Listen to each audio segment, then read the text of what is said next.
My future sister-in-law threw me a surprise bridal shower, but she invited my estranged mother without my consent. Talk about a recipe for disaster. This single act set off a chain reaction of events that led to a major fallout, and all of this was happening just weeks before my wedding. To backtrack a little, my sister-in-law, Eva, had been planning the shower. She's 3 years younger than me and generally comes across as sweet, though, I'll admit, a bit overwhelming at times. I'm 27, the same age as my fiancé, Jacob.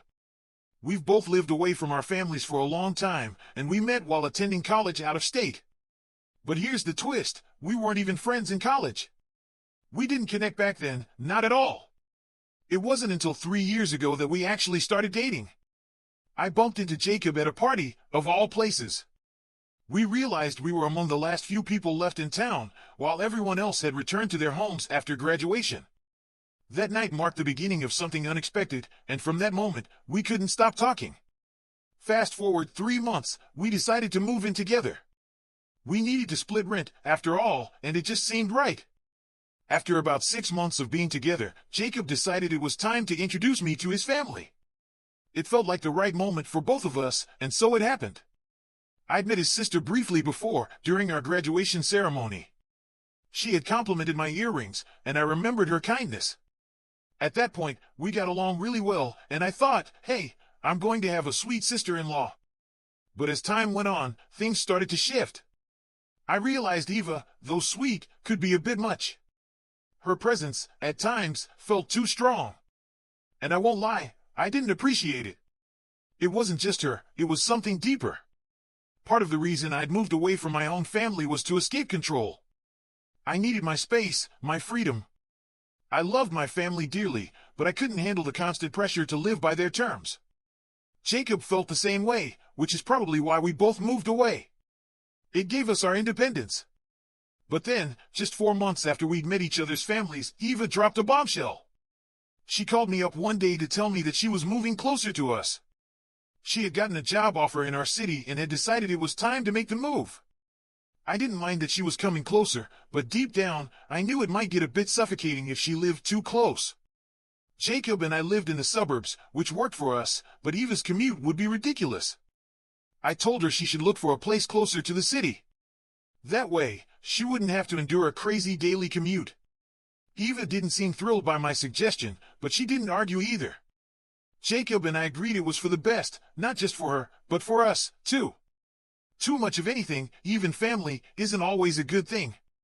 We wanted her to settle in, yes, but we needed space. We had our own lives, and we couldn't be her everything. Still, we helped her find a place, and we made sure she felt welcomed. We showed her the best spots in the city and did everything we could to help her adjust to her new life. We told her she could count on us, because we knew what it was like to be in a new place, away from family and friends. But what we didn't expect was how quickly things would spiral. Eva's idea of counting on us took on a different meaning. She began showing up at our place every other day, unannounced. And, trust me, after a long workday, the last thing Jacob and I wanted was someone else invading our space. Now, I know this probably makes us sound like horrible people, but it wasn't about not wanting to see her, it was about needing boundaries. We loved her, we did, but she was pushing our limits. What bothered me even more was the fact that she wasn't even lonely. I mean, we could see from her posts that she had already made a lot of new friends. So why was she showing up at our house every other day? She'd cancel plans with her friends just to hang out with us. We would have been fine with it, heck, we might have found it sweet if it weren't happening all the time. Even worse, whenever Jacob and I tried to have a conversation, anything from discussing bills to household matters, she'd interrupt, making it all about her. We finally had enough. After a month of this, Jacob and I sat down and had the conversation we'd been avoiding. She couldn't keep coming over every other day. We needed our space. And when we told her that, she cried. She said she always knew I didn't like her. Apparently, my distance was obvious. She'd sensed it from the start. Whenever she tried talking to me, I'd be quiet and distant. She even mentioned the time I suggested she live farther away. Honestly, I was caught off guard. I hadn't realized that my natural introversion had given her that impression. I mean, I'm that way with everyone, not just her. It's just my personality, I don't need constant interaction. And truth be told, after getting to know Eva, I just wasn't comfortable around her. I had to be honest with her. I told her that I'm just not the kind of person who needs to be constantly surrounded by others. My behavior towards her had shifted, and I could feel it. The tension between us was thick, and while I could see she was trying to mend things, her constant visits weren't helping. If anything, it felt like we were trapped in a loop that was only making everything worse. I honestly believed the best thing to do was to take a step back, give each other space, and pause the conversation before one of us said something we'd regret.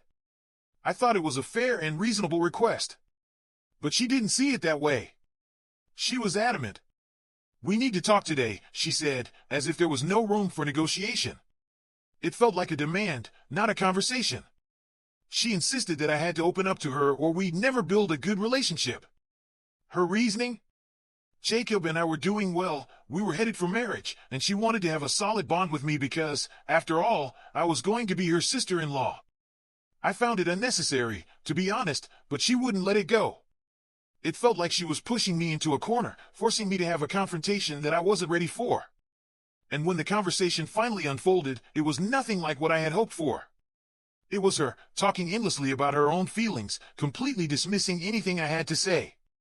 She kept claiming that I didn't like her hanging around so much, that it was an insult to her. She went on about how she considered me family, as if that meant I should accept everything she did without question.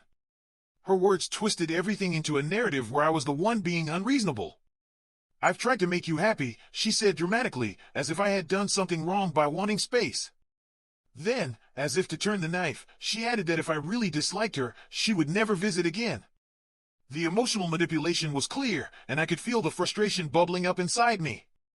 To be honest, I thought it was all a bit much. She was trying to make us the bad guys just because we had boundaries. I had to get out of the conversation somehow, so I apologized. Not because I thought I was wrong, but because I was tired and just wanted it to end. Jacob did the same, but privately, we both agreed that she had been manipulative. After she left, we made a pact to put some distance between us for a while, just to regain our peace of mind. Surprisingly, she caught on, and the visits became less frequent. But that didn't mean things were fine between us. In fact, they got worse in a way. Whenever we ran into each other at family events, or even if she came over to visit Jacob, she would make little digs at me, joking about how I needed my space, like it was some sort of joke. It wasn't overtly malicious, but it was annoying. It was petty, and I wasn't about to engage.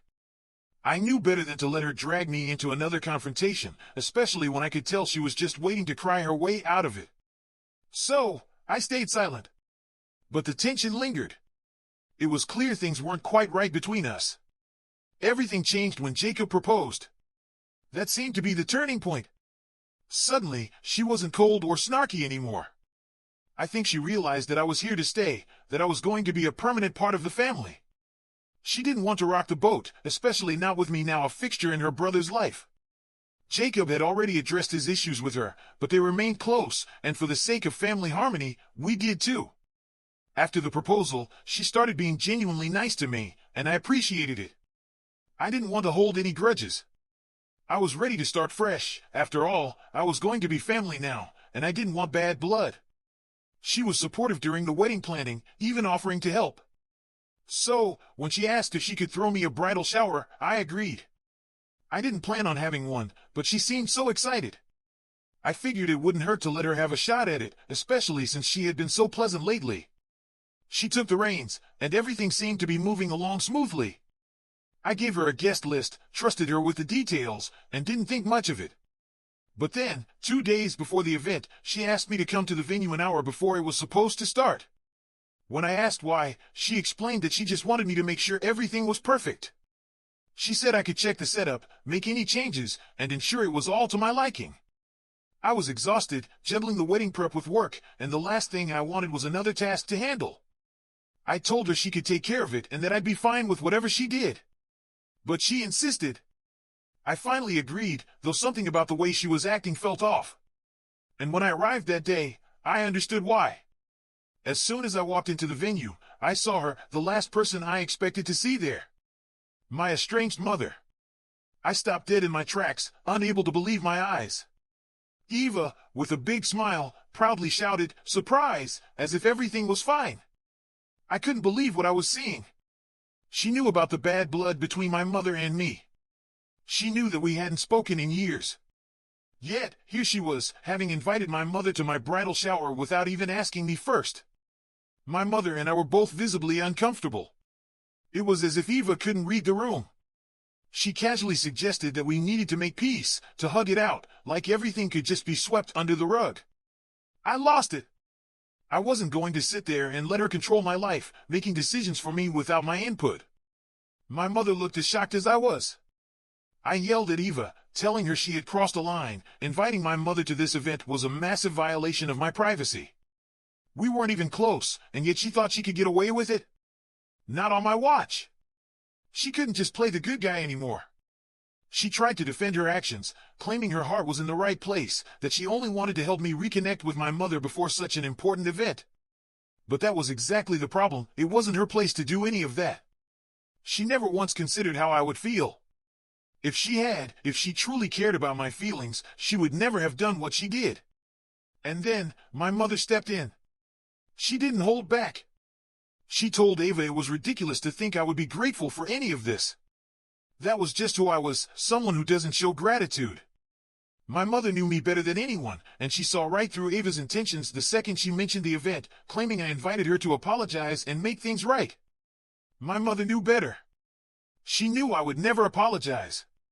I was, after all, an ungrateful brat, and that would never change. My mother was furious, her voice shaking with anger. She said I would always disappoint her, that she had deluded herself into thinking I was capable of regret, of apologizing for anything. She shouldn't have even bothered, my mom spat, because I don't deserve it. And with that, she stormed out of the room. I didn't say a word. There was no point. I just let her leave. A few seconds later, I followed. I couldn't listen to Ava defending her actions any longer. The tension was suffocating. I waited for the right moment, for the coast to be clear. Once my mother was gone, I made my exit too. I didn't even care about the event anymore. I was so angry, my blood was boiling. I wanted to escape. The thought of staying there surrounded by people who had no idea what had just happened made me sick. I got into the car before Ava could catch me, before she could chase me down with more excuses. I didn't want to hear it. Once I was home, I didn't waste any time. I blocked Ava's number. I didn't want to deal with her, not anymore. I needed to talk to Jacob. He had to know what happened. This was the last straw. I couldn't tolerate Ava anymore. She'd crossed the line, and I was done. I was still fuming, my heart pounding. It took me a while to calm down, but eventually, I told Jacob everything. He was as livid as I was. He knew the situation with my mother wasn't perfect, but he also knew it wasn't anyone else's place to make decisions about my life, especially not Ava's. Jacob immediately called Ava, demanding an apology. But instead of owning up to her mistake, she twisted everything, turning the situation around to make me the villain. She started playing the victim, her voice full of feigned hurt. She didn't even know I was listening, but I could hear every word clearly. She told Jacob she was just trying to help me. She couldn't have predicted my overreaction. And then, to my shock, she accused me of ruining the bridal shower. I spent so much money on this event, she said, and now it's all ruined because of you. You owe me an apology. She went further, demanding that I pay her back for the entire thing, as if it was my fault the event had to be canceled. Jacob didn't hesitate. He was furious. Not only are we not going to pay you back, he told her, but you're no longer invited to the wedding. You've shown us nothing but disrespect, and we don't need that negativity in our lives. He hung up, and we both agreed, no more talking to her unless she apologized. But deep down, I knew it was unlikely. Ava had a way of manipulating everyone, playing the victim at every turn, but this time, it was too much. That's when the calls and texts started pouring in from Jacob's parents. Apparently, Ava had been crying, painting herself as the martyr in this story. She told them we had disinvited her from the wedding simply because she tried to do something nice. Now, she was demanding that we pay her back for the event she'd organized. I didn't see the point in paying her back. I hadn't even been able to enjoy the shower, and now, it was canceled because of her. Why should I give her any money? She had ruined the day, and now she thought she could manipulate her way back into my life? Not a chance. Jacob and I both agreed Ava didn't deserve to be at our wedding. The way she treated us, the disrespect she showed, was unforgivable. But his parents didn't see it that way. They thought we were being too harsh, that we should consider how Ava felt. She was only trying to help, they argued. She didn't mean for it to go this far. They said I should give her a second chance because she hadn't acted out of malice. We tried to explain that we had given her a second chance. Jacob had already told her that an apology would fix everything, but she chose not to take that step. Instead, she tried to blame me for her own mistakes. But Jacob's parents, and even his sister, just couldn't see it. They insisted her heart had been in the right place. If I didn't forgive her, they said, I would be the bad guy. And then, they laid it on thick. If Ava wasn't at the wedding, they might reconsider attending themselves. This was supposed to be a happy family celebration, and if I didn't make peace with Ava, it might ruin everything. Now Jacob is torn. I don't know what to do. I feel like he's being forced to choose between his family and me. I couldn't help but feel a rush of guilt, but then again, was it really all my fault? Sure, I lost my temper, and maybe, just maybe, I could have handled things differently. But how could I not lose it when Eva went behind my back and invited my estranged mother to my bridal shower? That was crossing a line. That was my life, my choice. Who was she to decide it all for me, to force us into some reconciliation I didn't want? Still, the question lingered, should I have kept my cool, or did I have every right to stand my ground? I knew my anger wasn't entirely misplaced, but could I have avoided it? As for the argument with my mother, well, that was just another episode of her trying to control me. This wasn't new, it was a script I knew too well. Drop out of college, she insisted. Become a doctor like me. She said I was wasting my life, that I was a disappointment. The words burned, but this time, they stung more than usual. I had been hearing that for years, ever since I was a kid. She thought it would push me to greatness, to some grand potential. But all it did was build a wall between us. All it did was make me resent her more. It wasn't like I had a choice anyway. My parents split when I was young, and though they shared custody, it was my dad who felt like the real parent. My mother? She was a constant reminder of how cruel and controlling she could be. She believed pressure would turn me into some genius, but it didn't. All it did was break me down. That last fight? It wasn't just between us, it was an audience of relatives, watching as she tried to humiliate me once again. If you don't become a doctor, you'll end up like your pathetic father, she spat. That was the breaking point. I couldn't take it anymore. The toxic dynamic had been dragging on for far too long, and I knew, no regrets. Eva knew all this. She knew about the fight, the history, and everything else that made our relationship so strained. But none of that seemed to matter to her. All she saw was an opportunity to play the hero, trying to fix everything without even asking me if I wanted her help. Was she blind to how much this would hurt me? Couldn't she see I had my reasons, my pain, and didn't need her intervention? So here we were, weeks after the mess that was supposed to be my bridal shower, and I had made up my mind. I wouldn't talk to Eva. Not now. Not ever again. It wasn't just about her actions, it was about the pattern. Every time she was confronted, she played the victim, deflecting responsibility. No. She couldn't keep getting away with this. She should have at least owned up to what she did, should have acknowledged the impact of her choices. But instead, she doubled down. She twisted the narrative, trying to make me the villain for feeling betrayed, for not wanting my mother there. And it wasn't just about the gesture, it was about the complete disregard for my feelings. Jacob, my rock, he said it all. He wasn't forcing me to do anything, not even for the sake of family. He made it clear that his loyalty was with me, with us. He was ready to stand by me, no matter how this drama unfolded. That's what mattered. But even as sweet as that was, the truth stung. His family? They hadn't spoken a word to him since Eva cried to them about how unfair we were. With the wedding just around the corner, it felt like a slap in the face. Did they not see how wrong she was? How could they side with her over their own son? 3 weeks later, things only got worse. Eva had blocked us everywhere. At first, I didn't care. But when Jacob found out, the weight of it hit harder. His own parents had joined in, no word, no apology. And now, it was official, they weren't coming to the wedding. The truth was starting to sink in. They were never going to put their son first. That was clear. They cared more about their daughter, their perfect little girl, than the man who was about to marry me. It was frustrating to watch Eva go through life believing she was always the victim, never understanding how her actions affected those around her. The wedding was almost here, less than 2 weeks away. And still, I wasn't holding my breath for a miracle. If my in-laws truly wanted to make it right, they had time, but I didn't believe for a second they would. It was easier for them to believe Eva, to play into her narrative than to face the truth. And then came the big day. The wedding. It was everything I dreamed of. And you know what? I didn't even think about the people who weren't there. Not for a second. Sure, I could have cared about the empty seats. But Eva? Her parents? They didn't matter to me anymore. On the day that should have been all about joy, they couldn't keep their egos in check long enough to let Jacob and me be happy.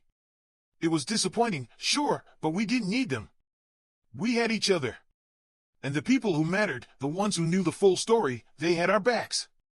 The whole family, gossiping about Eva and her drama, they were on my side. And guess what? It didn't matter. In the end, Jacob and I were married. We were happy. Nothing else was going to ruin that for us.